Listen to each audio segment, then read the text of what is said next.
First of all, these, up to 40% of people that have done a fantastic job working on, like I said, under multiple administrations. The North Carolina State Board of Elections won some national awards after the last election because after Hurricane Helene, there was so much they had to do to get people their right to vote in the western part of North Carolina up in the mountains, which is heavily GOP.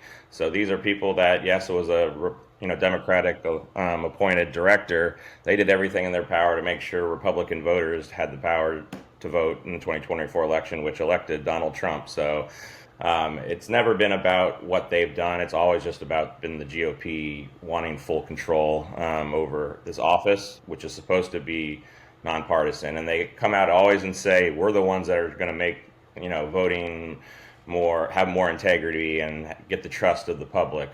But everything they're doing is the exact opposite and kind of spits in the face of the democratic process. So this is just one bill that I expect. There's other bills, coming that are gonna reduce early voting from 17 days to 6 days. So we'll continue to keep an eye on all these. And then there's one other provision in the bill I wanted to point out that just encapsulates it perfectly.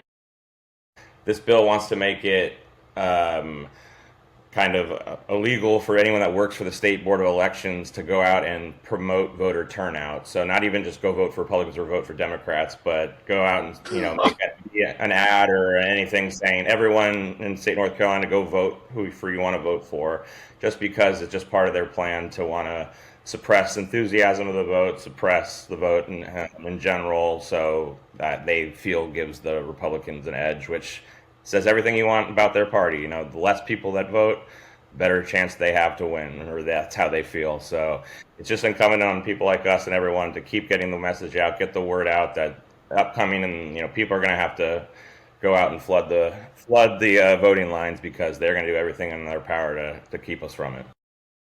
Well, Scott, it's amazing. It's if you know anything about the state of North Carolina and its voting history, history is starting to repeat itself. The thing that blows my mind is if the ideas that the GOP were producing were seen as favorable, they wouldn't have to do this. They could just compete for the vote fairly, which is what anybody should want in a democratic society.